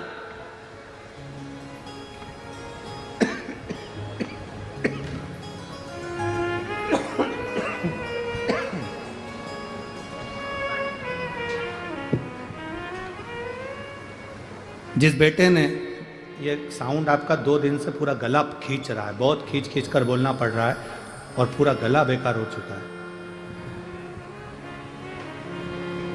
अष्टावक्र जी मेरे बेटे ने मुझे बाहर निकाल दिया, मेरे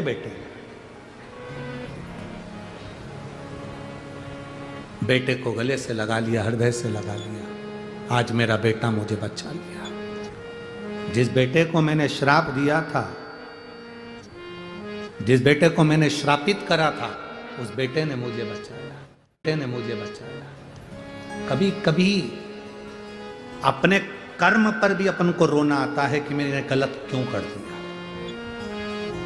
आप में से कई माताएं ऐसी बैठी और कई भाई ऐसे बैठे हैं, किसी को गाली देने के बाद, अपशब्द कहने के बाद में पछतावा होता है कि मैंने अपशब्द क्यों बोला, मैंने क्यों गुस्सा करा, मैंने क्यों क्रोध करा, मैंने क्यों आड़ा टेढ़ा बोला, मैंने क्यों किसी को अपशब्द बोला। हम किसी को पहचानते नहीं, हम किसी को जानते नहीं, हम किसी से मिले नहीं, हम किसी से जुले नहीं, उसके बाद हमारे मन में हम पाप लेकर आ गए, हमने उसकी बुराई करना प्रारंभ कर दी, हमने उसके लिए गलत बोलना प्रारंभ कर दिया, हमने उसके लिए मोबाइल पर गलत गलत कमेंट्स करना प्रारंभ कर दिया। हम उससे मिले ही नहीं आज तक, हम उससे बात ही नहीं करे आज तक। किसी ने किसी के लिए बुरा लिखा और तुमने उसके लिए बुरा लिखना प्रारंभ हो गया। अरे भाई, एक बार तो उससे मिलते, एक बार तो उससे जाकर बैठते, उससे चर्चा करते, इसके बाद अगर वो गलत होता तो तुम खूब कमेंट्स करो।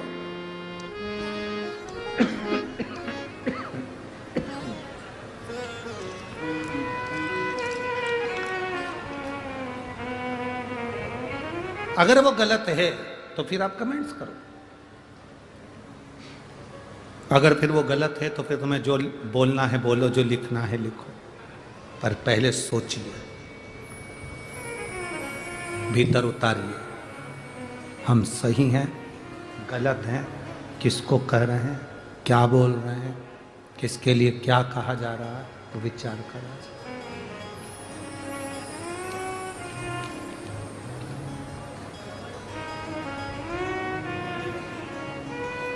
एक विचार अपने भीतर लेकर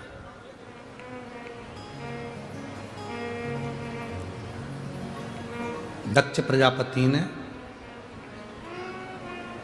भगवान शिव जी को अपशब्द कह दिया था।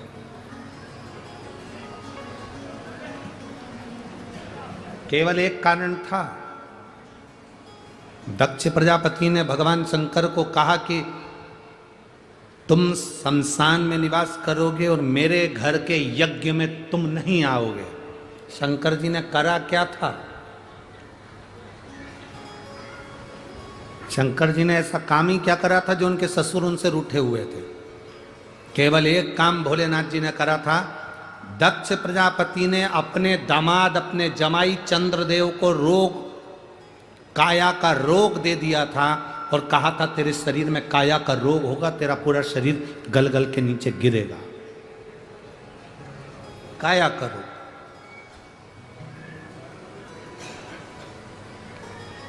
तेरा शरीर गल गल के नीचे गिरेगा, तेरे शरीर को काया का रोग। चंद्रदेव ने शंकर जी की आराधना करी थी तो शंकर जी ने उसकी काया के रोग को ठीक कर दिया। काया का रोग ठीक हुआ तो ससुर को गुस्सा आ गया कि मैंने श्राप दिया और शिवजी ने इसको ठीक कर दिया। मैंने श्राप दिया और शंकर भगवान ने इसको ठीक कर दिया। शंकर उनके दुश्मन बन गए, शिवजी उनके द्रोही बन गए और उन्होंने शंकर भगवान को अपने यहां यज्ञ में नहीं बुलाया। सती माता अकेली गई, कूद कर यज्ञ अग्नि में सती माता ने प्राणों को त्याग दिया। वो हिमालय राज की बेटी माता पार्वती बन गई। खूब तप करा माता पार्वती ने, खूब।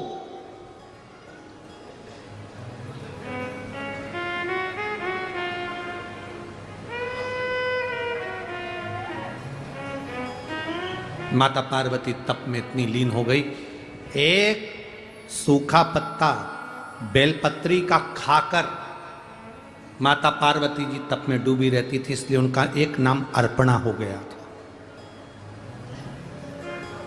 क्योंकि पत्ता खाकर, बेलपत्री के पत्ते को खाकर वो अपना तप साधना करती, उसका नाम अर्पणा हो गया। अर्पणा। कई लोग कहते हैं गुरुजी कहां पर लिखा हुआ है कि बेलपत्री का पत्ता भगवान शंकर का चढ़ा हुआ खाना चाहिए? हम उनसे कहते हैं कि आपका मन पड़े तो कभी उमाखंड को पढ़ना। शिव महापुराण के उमाखंड को पढ़ोगे तो उसमें लिखा हुआ है कि एक बेलपत्री का पत्ता खाकर माता पार्वती जी तप साधना में लीन हो जाती थीं और उनका नाम अर्पणा हो गया। जब माता पार्वती जी एक पत्ते के बल पर जीवित रहती थी, तब एक बार नारायण ने ब्रह्मा जी से पूछा था कि पार्वती को इतनी ऊर्जा कहां से मिल रही है, इतना बल कहां से मिल रहा है, कि पार्वती इतनी ऊर्जा कहां से प्राप्त कर रही है। तब ब्रह्मा जी ने कहा था, पार्वती जी एक बेलपत्री के पत्ते को खाती हैं, उस पत्ते का बल इतना है कि पूरे पार्वती जी के शरीर में ऊर्जा प्राप्त हो जाती है। वो बेलपत्री के पत्ते में इतना बल है। अर्पणा है बेलपत्री का पत्ते को पाने वाली माता पार्वती। रामायण के अंदर जितने पात्र हैं, रामचरितमानस में जितने पात्र हैं, सारे पात्र शिव के उपासक। रावण को देख लो, वो भी शिव का उपासक है। मंदोदरी को देखो तो वो भी शंकर का उपासक है, भगवान शिव का उपासक है। दशरथ जी को देखो तो वो भी शंकर के उपासक हैं। राजा जनक जी को देखो तो वो भी शिव जी के उपासक हैं, भगवान शंकर के। जटायु को देखें तो वो भी भगवान शंकर के उपासक हैं। संपाति को देखें तो वो भी भगवान शिव के उपासक हैं। विभीषण को देखो तो वो भी शिव का उपासक है। विभीषण की धर्म पत्नी शर्मा को देखो तो वो भी शिव के उपासक है। रामायण में जितने पात्र, रामचरितमानस में आपको जितने पात्र मिलेंगे सब शंकर के उपासक। उसी में एक पात्र है शूर्पणखा।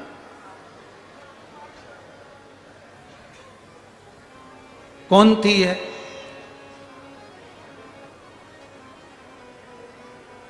ये देवलोक में रहती थी, जिसका नाम था नयनतारा, अप्सरा थी।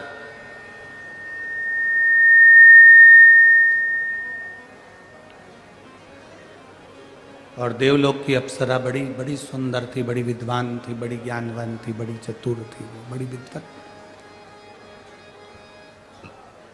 जिसका नाम नयनतारा था।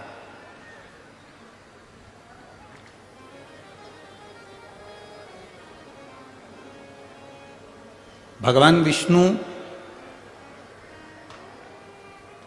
स्फाटिक के सुंदर पुखराज के शिवलिंग का पूजन करते थे। लक्ष्मी जी स्वर्ण और हीरे से जड़े हुए शिवलिंग का पूजन करती थी। ब्रह्मा जी सुंदर चंदन से बने हुए शिवलिंग का पूजन करते थे।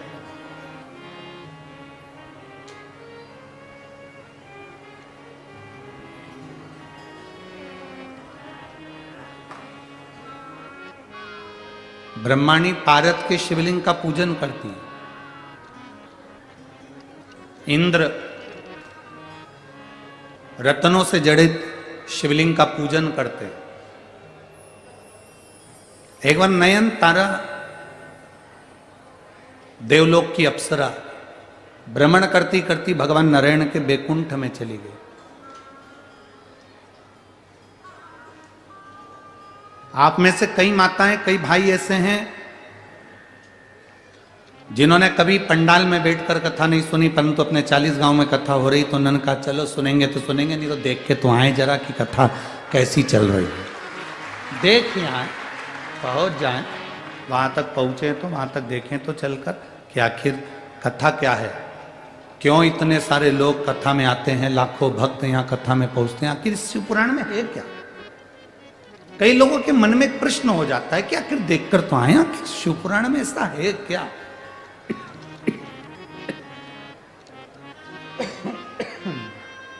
भगवान मालिक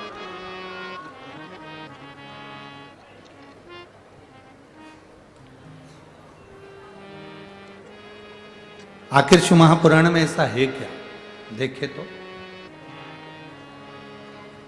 नयनतारा अप्सरा है,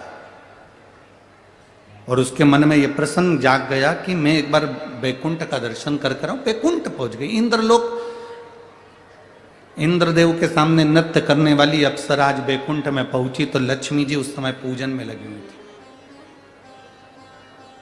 बहुत सावधानी से कथा में ध्यान देना।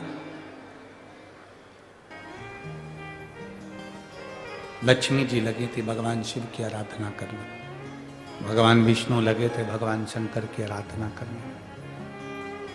क्या देखा नयन तारा ने कि माता लक्ष्मी सुंदर रत्न जड़ित शिवलिंग का पूजन कर रही है, भगवान विष्णु सुंदर रतन जड़ित शिवलिंग का पूजन कर रहे हैं। नयन तारा उनको पूजन करते करते देखकर केवल प्रणाम कर कर वापिस आ गई। मिली भी नहीं, केवल पूजन करते हुए शिवलिंग पर जल चढ़ाते हुए देखकर आ गई।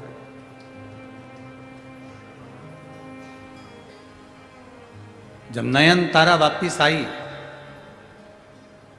अप्सरा थी,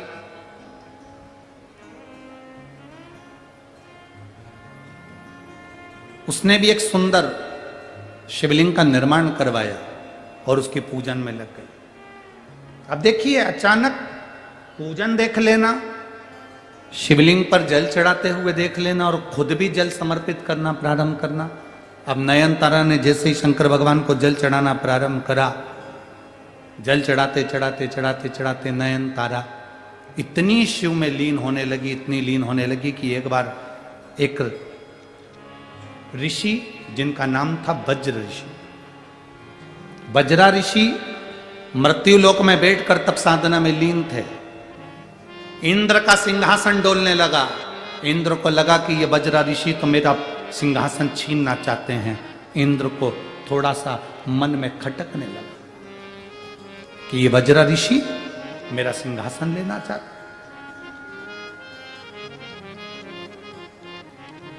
इंद्र ने नयन तारा अप्सरा को बुलाया, जाओ मृत्युलोक में जाओ और पृथ्वी पर जाकर, मृत्युलोक में जाकर जहां वज्रा ऋषि तप कर रहे हैं उनकी समाधि को तोड़ने का प्रयास करो।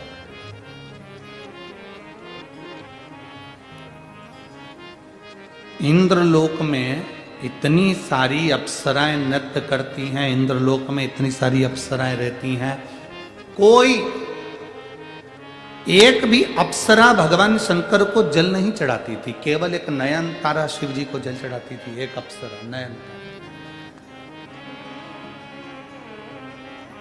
कितनी सुंदर सुंदर अप्सरा रह रही हैं, कोई नहीं।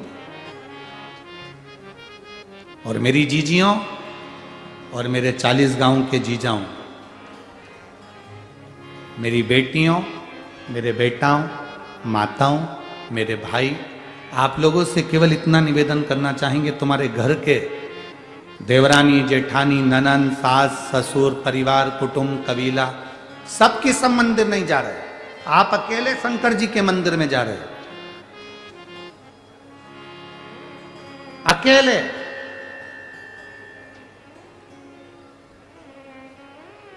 मत लाना कि मैं अकेली मंदिर जाती हूं और मेरी सास नहीं जाती, मेरी ननन नहीं जाती, मेरा देवर नहीं जाता, देवरानी नहीं जाती, जेठानी नहीं जाती, मैं जाती हूं, कोई जाता नहीं है, घर के बच्चे नहीं जाते, मैं अकेली जा रही हूं। कभी मन में ऐसा विचार मत लाना कि मैं अकेली मंदिर जा रही हूं। भगवान से ये प्रार्थना करना कि ना जाने कौन सा पुण्य मेरा प्रबल हुआ जो पूरे घर में से तूने मुझे छांटकर अपने मंदिर तक बुलाया। तूने मुझे छांटकर अपने मंदिर तक बुलाया। 40 गांव की इस पवित्र भूमि पर कथा हो रही है। बड़ी बड़ी बिल्डिंगें बनी होंगी, बड़े बड़े नगर बसे होंगे, 40 गांव में बहुत लोग रहते होंगे, बहुत सारे भक्त रहते होंगे, 40 गांव के आसपास में भी ढेर सारे लोग रहते होंगे। क्या सारे के सारे शिव महापुराण की कथा में पहुंच गए? क्या जम के बोलो जरा, सबकी सब शंकर की कथा में पहुंच गए क्या? कई लोग अपनी दुकान पर टीवी खोलकर बैठे होंगे, कई लोग अपने घर के अंदर टीवी खोलकर बैठे होंगे। क्यों? क्योंकि उनको ये भय लग रहा है, इतनी भीड़ में कैसे जाएंगे, गाड़ी ट्रैफिक में फंस जाएगी, कोई वहां पर पार्किंग में गाड़ी खड़ी करना पड़ेगी, पैदल चलकर जाना पड़ेगा, ऐसा करना पड़ेगा, वैसा करना पड़ेगा। कभी विचार करना कि इतनी दूर पार्किंग में गाड़ी क्यों खड़ी हो रही है, क्यों तुम्हें पैदल चलकर जाना पड़ रहा है? क्योंकि भगवान चाहता है कि तू मेरे पास तक जब आए, कथा सुनने के पंडाल तक जब आए, तब तक तेरे सारे दुख अपने आप समाप्त हो जाए, तेरी तकलीफें मिट जाए, तेरे कष्ट मिट जाए। मेरे नजदीक तक जब आए, तेरी जिंदगी के सारे दुख मिट जाए। थोड़ा भीड़ में से निकल कर तू मेरे पास में आएगा तो दुनिया के सारे जंजाल से निकल, एक पत्र है, जंजाल से निकलता निकलता जाए। पत्र देखिए,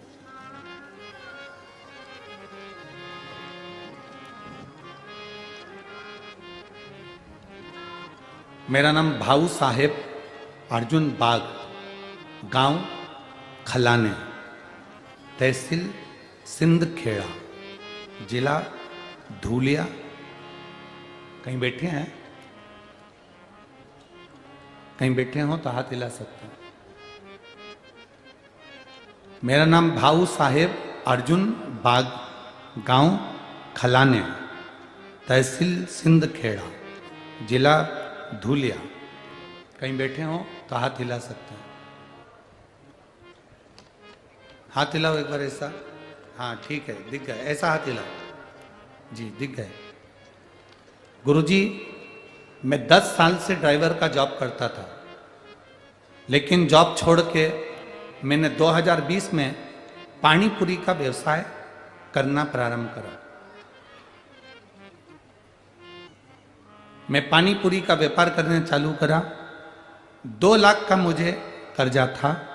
गांव में पानीपुरी का बिजनेस अच्छा खासा चल रहा था, तो मैं और बिजनेस बढ़ाने के चक्कर में बैंक से पहली बार मोबाइल में ऑनलाइन लोन लिया।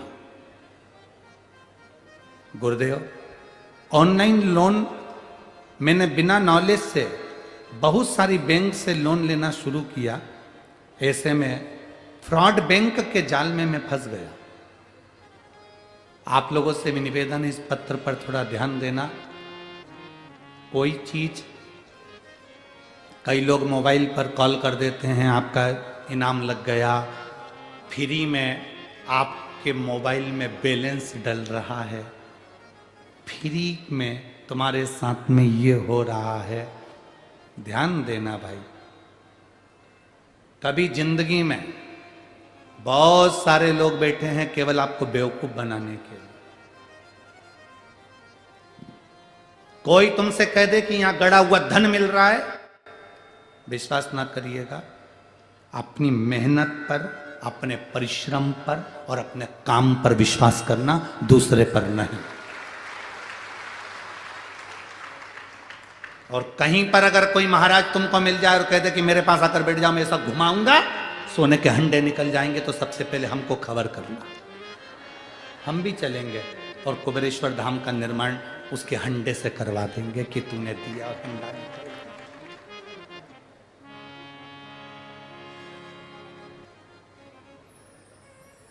हंडा निकला और कुबेरेश्वर धाम का निर्माण हो जाएगा।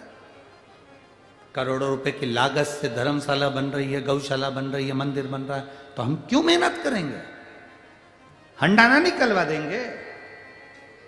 अरे बोलो तो 40 गांव की जी सही है कि गलत है? अपनी मेहनत अपने को करना है, अपना परिश्रम अपने को करना है, अपना संघर्ष अपने को करना है। इस भाई ने लिखा, फ्रॉड बैंक के चक्कर में फंस गया और बैंक के जाल में ऐसा फंस गया कि मेरा पूरा मोबाइल हैंग हो गया। इतनी बुरी तरह से फंसा गुरुजी कि 6 महीने के अंदर मेरे सर पर 12 लाख का कर्जा हो गया। 12 लाख का कर्जा हुआ। लोन के चक्कर में धंधा भी बंद हो गया। समझ नहीं आ रहा था क्या करेंगे, डिप्रेशन में चले गया। आज 2024 की यह मकर संक्रांति है गुरुदेव। मैं 2022 की मकर संक्रांति को मरने के लिए सुसाइड करने का मैंने सोच लिया था। मकर संक्रांति के दिन मैं मरने के लिए जा रहा था, तभी एक महिला को केवल शंकर जी के मंदिर में पानी चढ़ाते हुए जाते हुए देखा और वो आंख से आंसू पोंछते हुए जा रही थी और उसके हाथ में एक लोटा जल भरा था। मैंने उस महिला को देखकर सोचा कि इसको भी तकलीफ होगी और ये पानी चढ़ाने जा रही है। मरने का विचार छोड़ा शिव जी के मंदिर जाने का विचार चालू करा। गुरुदेव, मेरे पिताजी के पास गया, पिताजी से कहा पापा मुझे कर्जा बहुत हो गया है, मैं फ्रॉड बैंक के चक्कर में फंस गया। मेरे पिताजी ने जमीन रखकर मुझे 3 लाख का कर्जा दूसरे से उठा कर दे दिया। मैं वापिस ड्राइवर की नौकरी करने लगा। गुरुदेव, शिव जी की महिमा का मैं क्या गुणगान करूं? एक लोटा जल का केवल दर्शन से भी लोगों के भाग्य खुल जाते हैं। उस मां को जब मैंने देखा था जल चढ़ाते हुए, तो मैंने अपनी पत्नी को बताया। उसने सोमवार का व्रत करना प्रारंभ करा, पशुपति व्रत करना प्रारंभ करा, जल चढ़ाना प्रारंभ करा, और बाबा की कृपा से हमने जब जल चढ़ाना प्रारंभ करा उसके 15 दिन निकले, और हमने 15 दिन जब ड्राइविंग करता करता 15 दिन निकले। 7 बजे मुझे कॉल आया कि मैं धूलिया के एक ऑफिसर के यहाँ मेरा लाइसेंस का नंबर लग गया और मैं वहीं पर जॉब करने लगा। मैं वहाँ पर जॉब करने लगा।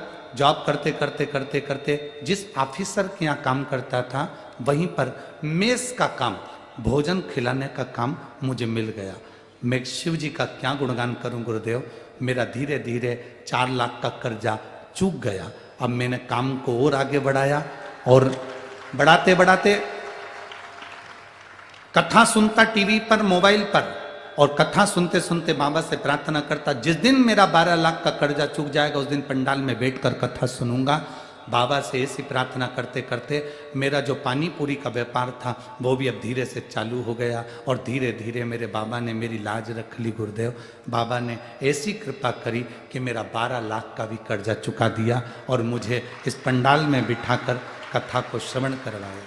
हमने 40 गांव की कथा का सूचना मिली, और इतने खुश हुए कि दुकान का उद्घाटन बाबा के भरोसे कर कर, बाबा के नाम पर ही उसका नाम रखा है, बाबा भोलेनाथ चाट फुल्की का नाम देकर, और हम यहाँ बाबा को प्रणाम करने के लिए आए हैं। गुरुजी, एक ही निवेदन है, आप चाट खाने कब आओ? सबसे भारी निवेदन है मेरे भाई, बैठ जा। कर्जा चुक गया, हाथ ऊंचा कर दे एक बार, हर हर महादेव। अब मत फंसना ऐसे फ्री वालों के चक्कर में कि अंडा निकल रहा है। बैठ जाओ, शंभो बैठो।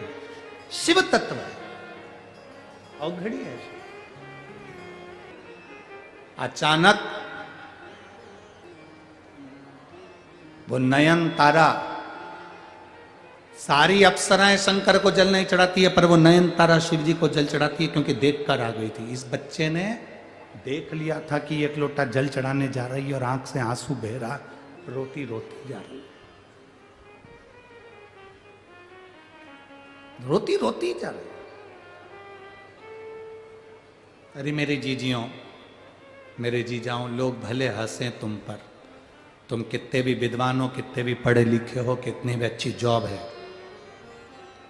कलेक्टर के पद पर बैठे हो, चाहे एसपी के पद पर बैठे हो, चाहे टीआई के पद पर बैठे हो, चाहे कमिश्नर के पद पर बैठे हो, चाहे मंत्री के पद पर बैठे हो, चाहे आमदार हो, चाहे खासदार हो, चाहे तुम कुछ भी हो, तुम्हारे पास में जो पद प्रतिष्ठा है सब बाबा की कृपा से है। पर अपने हाथों से शिव जी को जल चढ़ाना कभी बंद मत करना। जल चढ़ाते रहोगे तो वो तुम्हारा हाथ पकड़ कर रखेगा और तुम्हें आगे बढ़ाता रहेगा। नयन तारा जल चढ़ाना प्रारंभ करा। आज इंद्र को लगा वज्रा ऋषि इतनी तप कर रहे हैं, साधना कर रहे हैं, वो मेरा सिंहासन पाना चाहते हैं, तो उन्होंने नयन तारा को वज्रा ऋषि का तप तोड़ने के लिए भेज दिया। जैसे वज्रा ऋषि का तप तोड़ने के लिए नयन तारा गई, वज्रा ऋषि को क्रोध आ गया और नयन तारा को श्राप दे दिया, ये नयन तारा तू अप्सरा होकर तेरी बुद्धि में भगवान की भक्ति नहीं कि मैं भजन कर रहा, मैं तुझे श्राप देता हूं नयन तारा, तो राक्षसी होगी। नयन तारा की आंख से जल बह गया। बाबा, मैं शंकर की आराधना करने वाली हूं, कोई अप्सरा शिव को जल नहीं चढ़ाती, पर मैं शंकर को जल चढ़ाती हूं बाबा। बाबा ने ध्यान लगाकर देखा, ये तो शिव की भक्त है।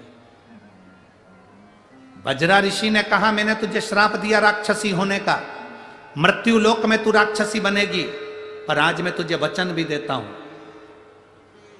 कि जिस शंकर की आराधना स्वयं नारायण करते हैं, जिसका दर्शन कर कर तू शंकर भगवान को जल चढ़ाते हुए भगवान विष्णु का दर्शन कर कर चुपचाप लौट कर आ गई थी, नारायण के सामने नहीं पहुंच पाई थी, उनके सम्मुख में नहीं जा पाई थी।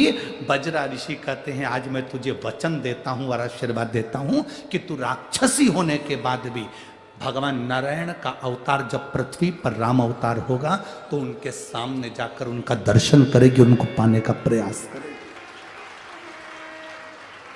तेरे बल पर संपूर्ण असुरों का कल्याण होगा, क्योंकि तूने शंकर भगवान को एक लोटा जल चढ़ाया है, तो तेरे कारण पूरे असुरों का कल्याण होगा।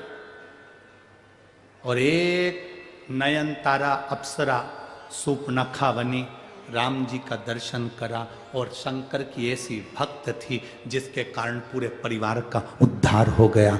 भगवान राम पहुंचकर पूरे परिवार का कल्याण कर दिए। एक नयन तारा, शिव को चढ़ाया गया जल खाली नहीं जाता। देवराज को नहीं मालूम पड़ा कि मेरे को आखिर ये पुण्य कैसे मिल रहा है।